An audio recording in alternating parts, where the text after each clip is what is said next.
5 juin 2023 et aujourd'hui nous allons parler de développement et d'énergie, surtout renouvelable en Égypte. Pour parler de cela, nous avons le plaisir d'avoir avec nous M. Raouf Ghafar, expert en économie. Bonsoir. Bonsoir. Nous sommes ravis de vous avoir avec nous. Merci. Carrément. Alors, puisqu'on va parler de développement, nous voyons, tout le monde voit les projets de développement en Égypte, donc on va parler de cela ce soir. Mais on va aussi parler des énergies renouvelables, deux domaines qui ont beaucoup accéléré lors des quelques dernières années. Comment est-ce que vous les décrivez aujourd'hui? Sur le plan énergie, nous avions d'ailleurs une panne, une grande panne d'électricité, et on s'est repris très rapidement, si je peux dire, et on devait se diriger vers l'énergie propre, renouvelable, nouvelle, etc. Surtout qu'un pays comme l'Égypte, nous avons tout ce qu'il faut pour produire cette énergie. On parle d'énergie solaire, on a un soleil superbe, 360 jours par année, et maintenant même, on n'a pas besoin de soleil direct, on a besoin de lumière, c'est tout. Donc, on a sur ce plan ce qu'il faut, et on commence à rentrer. Nous avons du gaz, donc encore, ça représente une autre source d'énergie. Nous avons commencé sur le plan hydrogène, c'est-à-dire l'économie verte. Et on a l'infrastructure qui nous permet de démarrer ce qu'on a déjà fait. Et nous avons l'exemple devant nous, à Sharm el-Sheikh par exemple, qui a été la COP27 l'année dernière. C'est un modèle d'une vie propre, d'une ville, je m'excuse, propre, et qui n'utilise que des énergies propres, renouvelables et nouvelles. Alors, je répète, nous avons tout ce qu'il faut, et il faut aller dans cette direction. Maintenant, grâce à Dieu, nous avons un surplus d'électricité qui nous permet à nous lier à des pays de voisinage. Nous allons vers l'Europe d'un côté, nous allons vers l'Afrique de l'autre, et ça reflète sur l'économie, certainement après avoir satisfait toutes les demandes des investisseurs pour établir leurs nouveaux projets, etc., comme partie de l'infrastructure nécessaire pour le développement. Alors, sur le point énergie, je pense que nous sommes maintenant très bien placés, nous avançons, et si jamais on continue de cette façon, ce que, Inch'Allah, on va faire, nous serons un hub pour l'énergie dans cette région, surtout propre, nouvelle et renouvelable. Avec les changements climatiques, les vents, les incendies, les fontes de glace et tout ça, cela ne peut pas avoir un impact sur les énergies renouvelables, surtout solaires par exemple? Espérons que ça ne se reflète pas sur nous. Nous avons le soleil, nous ne sommes pas sujets à les glaciers, etc. C'est très loin de nous. J'espère que le vent, nous l'avons d'ailleurs dans beaucoup d'endroits, qui nous permet de produire l'énergie à base de vent. Je pense que le climat de l'Égypte, et ça c'est une chose divine, va nous permettre d'être toujours sur cette voie, sur cette bonne voie, et espérons bien qu'on ne va pas souffrir des changements climatiques sévèrement. Il y a beaucoup d'autres pays qui vont malheureusement faire ça, mais nous allons subir des conséquences qui sont produites par d'autres pays, malheureusement. Espérons que ça ne nous affecte pas grand-chose, et que nous, Inch'Allah, nous allons pouvoir continuer et, comme je viens de dire, représenter un centre de production de différentes sortes d'énergie dans la région. On l'espère. Absolument. Bon, on va passer à un reportage. Le président Abdel Fattah al-Sisi a assisté aujourd'hui au deuxième salon Africa Health Excon qui se tient sous le slogan Votre portail vers l'innovation et le commerce.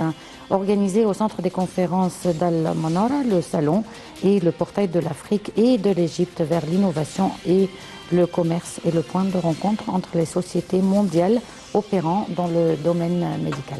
On va voir ensuite un reportage, puis on va le commenter.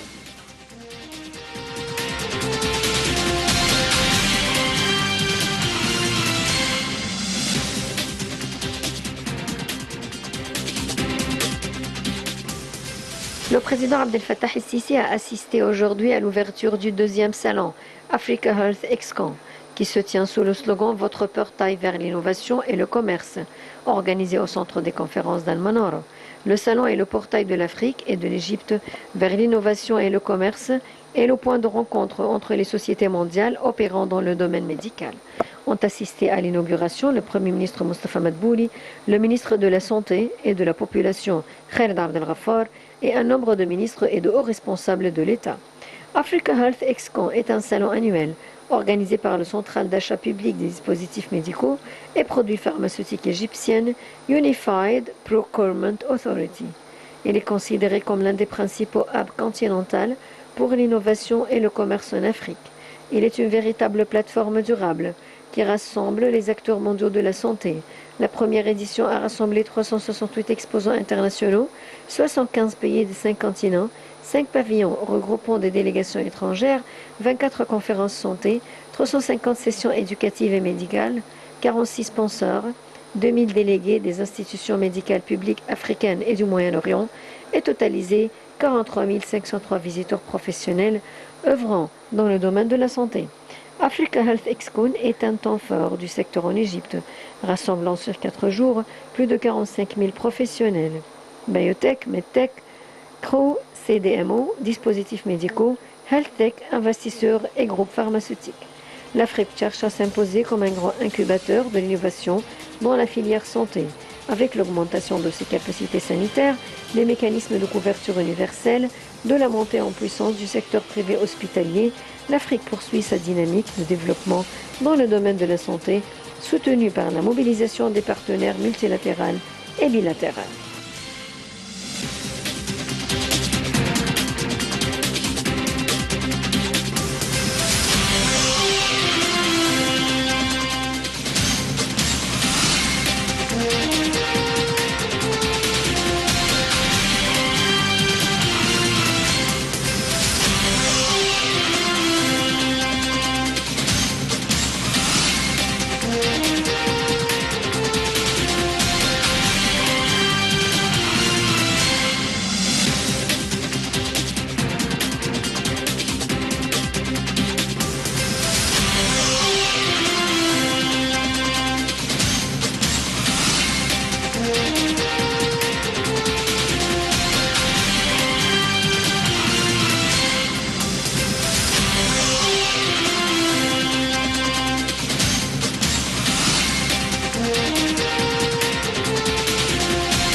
Alors, Monsieur Raouf Ghafar, où en est-on avec l'innovation et le commerce en Afrique? Et quelle relation entre le commerce et le secteur médical? Il faut bien comprendre que la santé, c'est une chose essentielle pour n'importe quel peuple. Pour la production, pour le bien-être, etc. Donc, et ça a un impact direct sur tout ce qui a à faire avec les pays, entre autres l'économie, certainement. Et il faut, ça commence par être conscient de cette chose, et puis prévention, et puis traitement, etc. Ça continue, assurance. Donc il y a tellement de branches, mais tout vise vers le bien-être de l'être humain. Et certainement, nous avons d'ailleurs vu comment une crise comme le Covid a été très malheureuse, surtout dans les pays africains qui n'avaient pas les moyens même de s'acheter les vaccins. Mais permettez-moi de vous dire que les pays africains ont été les moins affectés par cette crise, par rapport à l'Europe, par exemple. Absolument. Et ça, c'est une chose qu'on se demande pourquoi jusqu'aujourd'hui. Peut-être c'est l'immunité. C'est l'immunité, certainement. L'immunité, peut-être le climat, peut-être. Il y a beaucoup de paramètres. Mais en principe, même s'ils ont souffert le moins, ils n'avaient pas justement de quoi se traiter. Alors ça représente encore sur le plan commerce, échanges commerciaux dans les équipements, dans les vaccins, etc. Donc le secteur de santé a un impact direct dans l'économie, et si jamais, je parle de l'Afrique maintenant, il faut absolument se joindre, les pays les uns et les autres, pour se complémenter, s'intégrer pour la production de tout ce qu'il faut, l'échange d'expériences, etc., dans ce domaine, pour essayer de élever un peu le niveau de santé du peuple en général.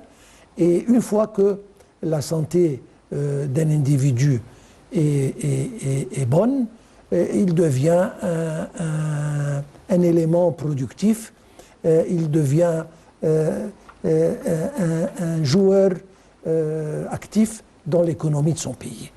Par contre, si jamais, malheureusement, il tombe malade et il ne trouve pas de quoi se traiter, il se transforme en non seulement un individu non productif, mais ça représente un poids sur le reste des gens.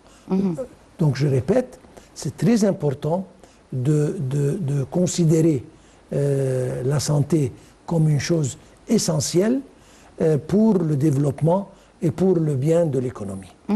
D'accord. Et est-ce qu'on a suffisamment d'expertise en Afrique ou entre pays africains pour échanger sur le plan de la construction des hôpitaux, de la fabrication des médicaments, de la formation professionnelle des médecins et des infirmières, des vaccins?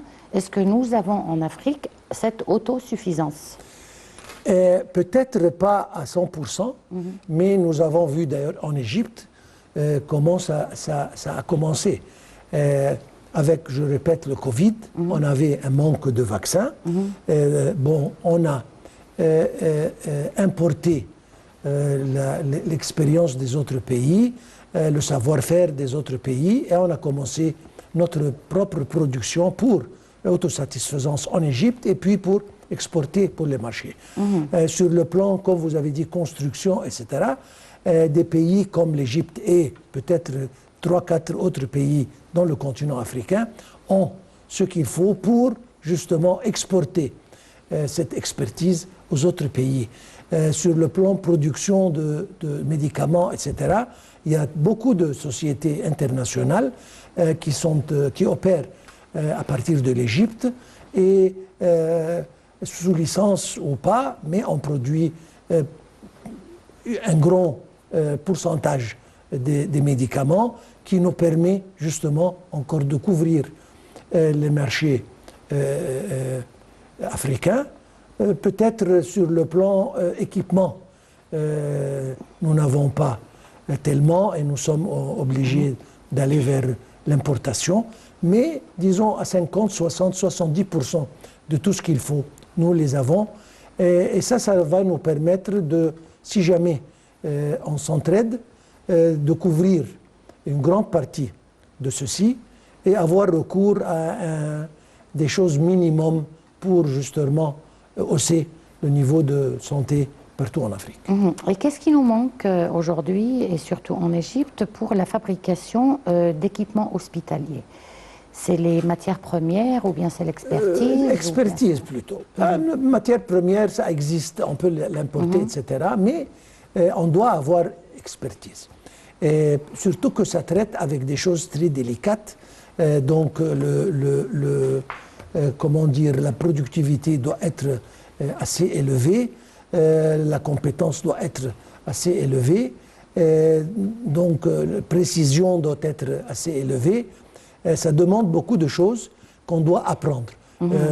Nous avons commencé, nous apprenons vite, et je pense qu'on doit domicilier quelques industries qui produisent les équipements nécessaires pour ce domaine. Ça va peut-être, comme je dis, prendre un peu de temps, mais j'espère que l'Égypte et 2 ou 3 autres pays ont la capacité d'assimiler ce genre d'expertise et de commencer la production de quelques petits produits nécessaires. C'est-à-dire, ce n'est pas mal d'importer. Si jamais quelque chose nous manque, on ne doit pas produire tout. Mais au moins, si on essaye de couvrir un 50%, c'est déjà quelque chose. Et ça reste à des sociétés qui ont peut-être des expertises très, comment dire, avancées, exactement. Et ils ne veulent pas justement partager cette expérience. C'est normal. Et donc, si c'est sophistiqué, on peut s'emparer et importer ce qu'il nous faut. Donc on a besoin de développer nos recherches scientifiques. Absolument, absolument. Recherche scientifique, ça c'est une chose, dans tous les pays développés, ça doit représenter un pourcentage assez important sur le BNP. Malheureusement, l'Égypte, les priorités ne permettent pas ceci. Nous avons beaucoup d'autres soucis et beaucoup d'autres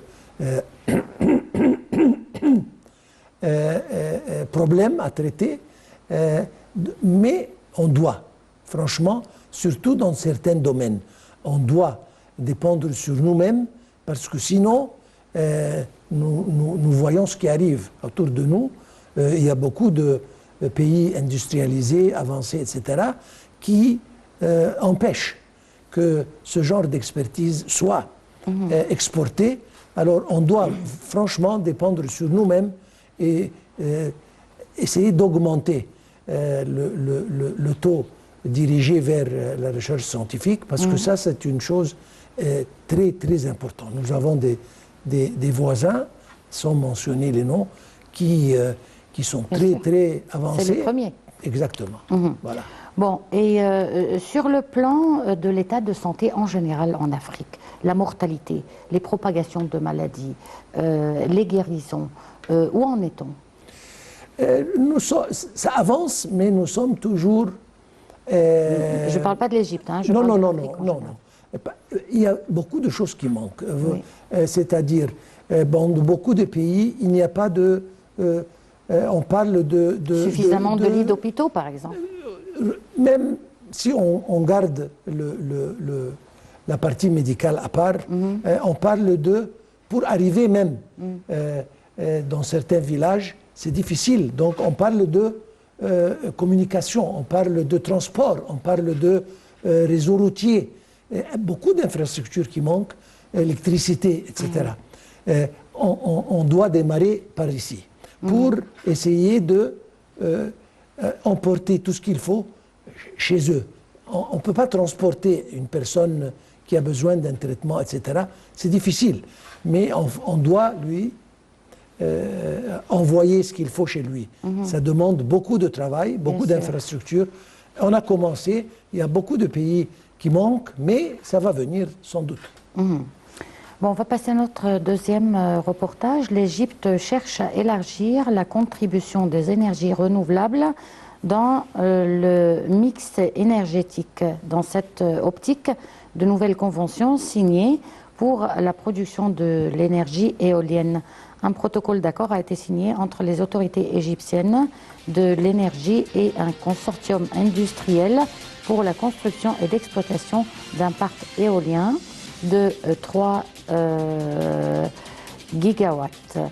L'accord a été signé lors de la COP27 par les partenaires industriels Engie, Orascom Construction, Toyota, Trusshaw Corporation, l'Egyptian Electricity Transmission Company et la New and Renewable Energy Authority. On va voir un commentaire là-dessus et on va en discuter.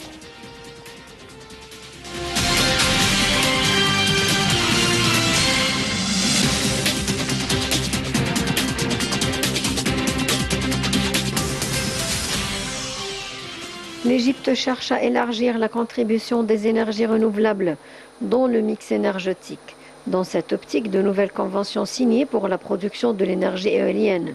Un protocole d'accord a été signé entre les autorités égyptiennes de l'énergie et un consortium industriel pour la construction et l'exploitation d'un parc éolien de 3 gigawatts, selon l'un des partenaires, le groupe français Engie.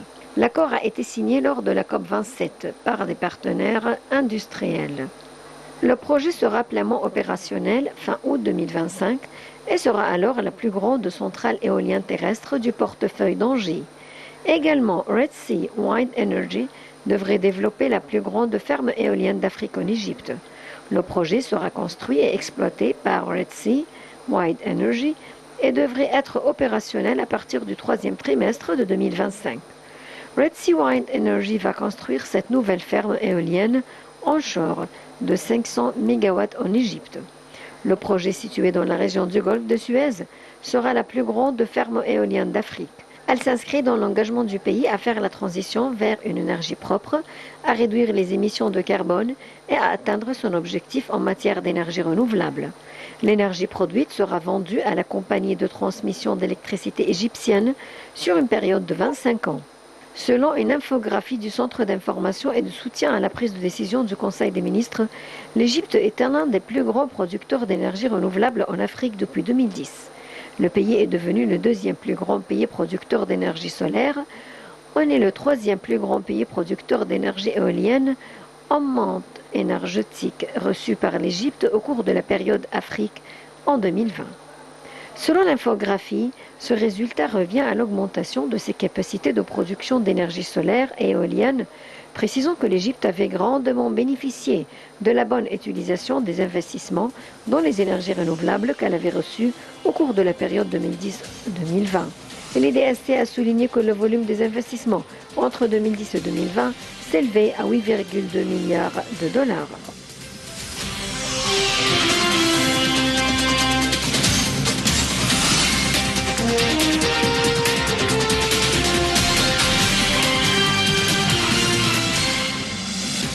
Alors, Monsieur Raouf Ghafar, ce reportage nous amène à nous poser la question sur l'importance de l'énergie éolienne.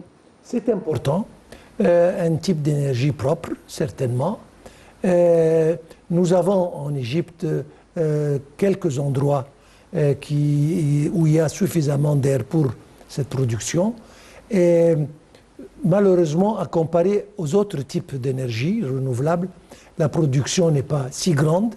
Mais si jamais on étude le placement de ce vent et les endroits où il existe, on peut établir justement des stations éoliennes pour suffire les communautés qui existent à côté. Et je pense, vous avez mentionné dans votre rapport la mer Rouge. Oui. Oui, il y a Zafarana, c'est bien connu, il y a près de Ras Gharib, encore une fois.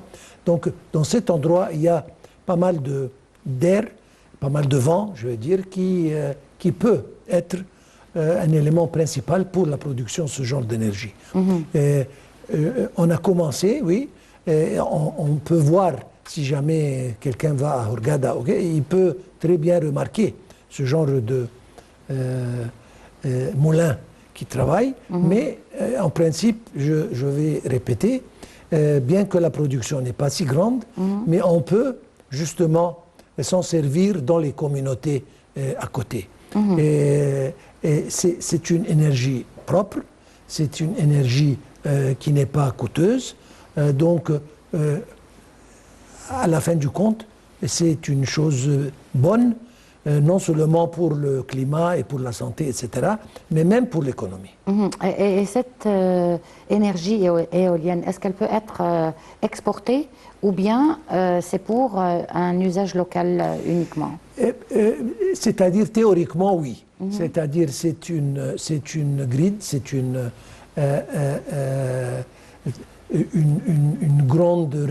un grand réseau de transmission.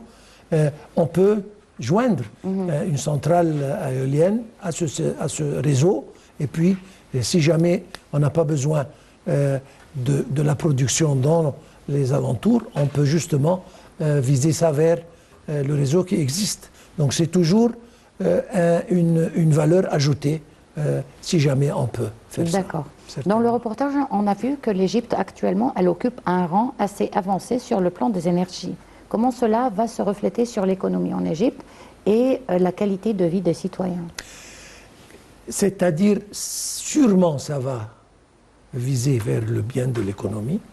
Et à mon humble opinion, l'Égypte jouit d'un climat formidable, d'un soleil qui n'existe pas dans beaucoup d'autres pays.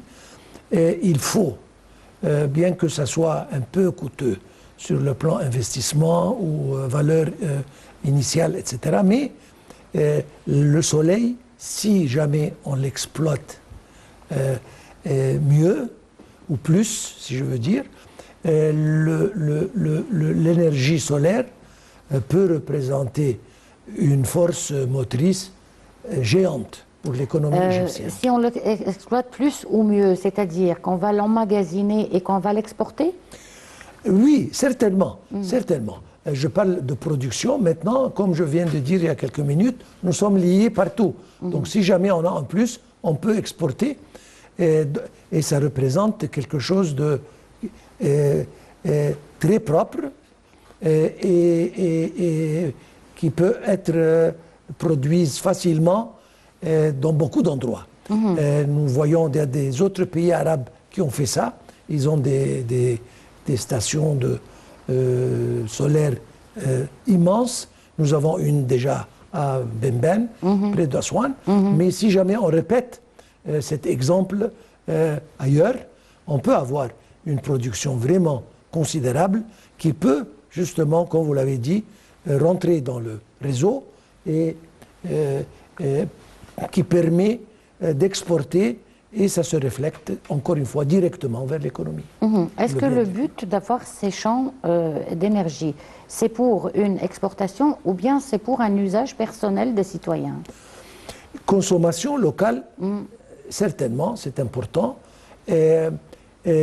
Pour satisfaire aux besoins des investisseurs sur le plan formation de nouvelles industries, d'entreprises, etc. C'est un des piliers essentiels dans l'infrastructure, mais ça représente encore une force économique redoutable. Si jamais on a de quoi exporter, on peut vraiment être beaucoup mieux placé sur le plan économique. Il y a des projets maintenant en Europe, ils étudient comment utiliser l'eau au Congo pour produire de l'électricité pour l'exportation vers l'Europe. Donc on peut faire ça à partir de l'énergie solaire, pourquoi pas? Absolument. premièrement, autosatisfaisance sur le plan consommation domestique et industrielle, etc. Mais tout ce qui est en plus, il est dirigé vers l'exportation. Et nous avons des pays de voisinage, même les pays européens, ils ont besoin d'électricité et on peut leur satisfaire, certainement. Et pour l'utilisation des citoyens égyptiens des énergies et le gaspillage des énergies, comment va-t-on faire face à cela? C'est une affaire de culture. Il faut les apprendre. Que maintenant, voilà, on commence les compteurs qui sont prépayés, etc. Ça a commencé à changer un peu la mentalité et l'usage. Absolument. Mais comme je viens de dire, c'est une chose à apprendre. On parle de l'éducation. Il y a beaucoup de choses qui doivent être enseignées dans les âges de 4, 5 ans, 6 ans, 7 ans. L'école primaire, c'est une fondation très importante pour les citoyens.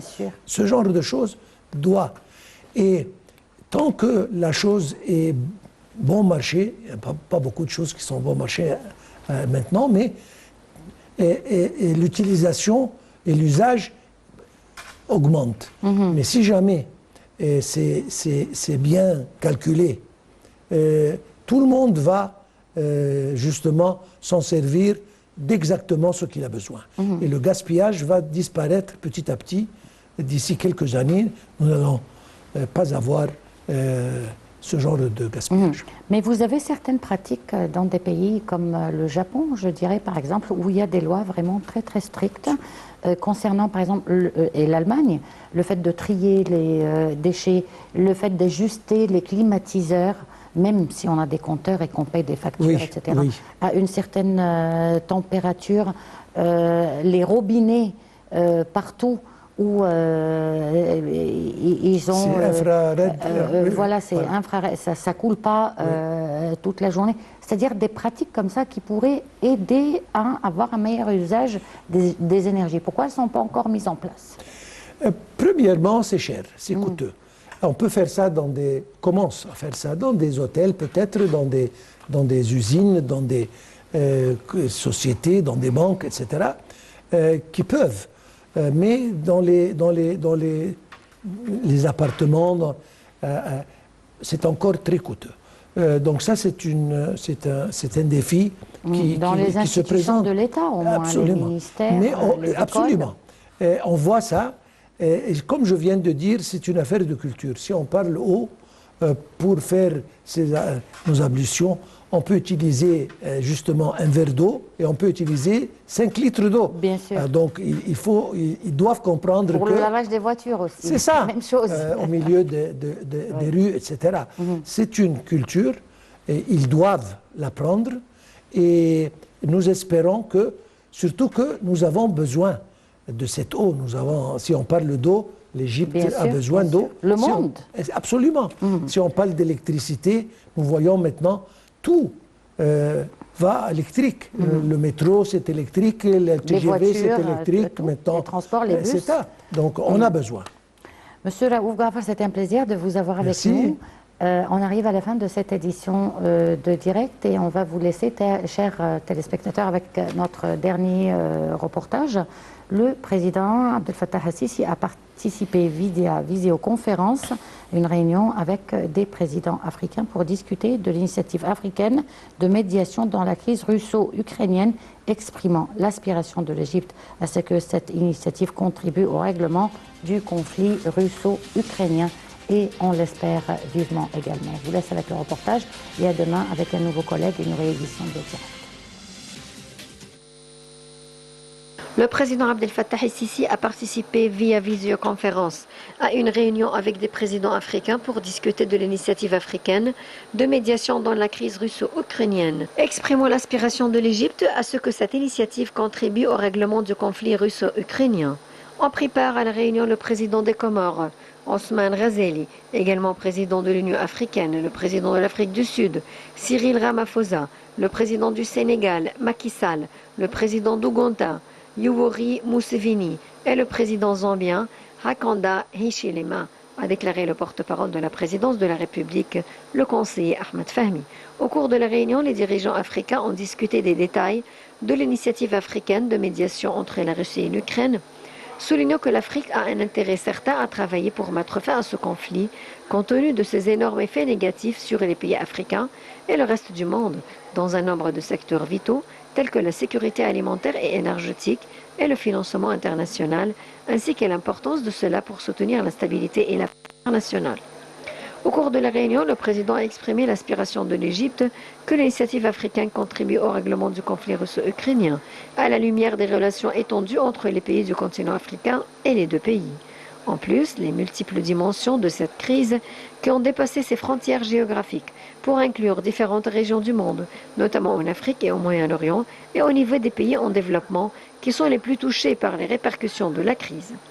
Le président a également affirmé que l'Égypte a adopté une position équilibrée depuis le déclenchement de la crise, fondée sur la nécessité de respecter les principes du droit international, de régler les différends par des moyens pacifiques, ayant recours au dialogue et mobiliser les efforts internationaux pour parvenir à une solution qui tienne compte des préoccupations de toutes les parties. Ceci afin d'assurer la stabilité et la sécurité internationale, tout en expliquant que l'Égypte déployera tout effort pour contribuer à contenir cette crise et à surmonter ses répercussions politiques, humanitaires et économiques. Ici, c'est à exprimer l'aspiration de l'Égypte pour la contribution de l'initiative africaine en tant qu'une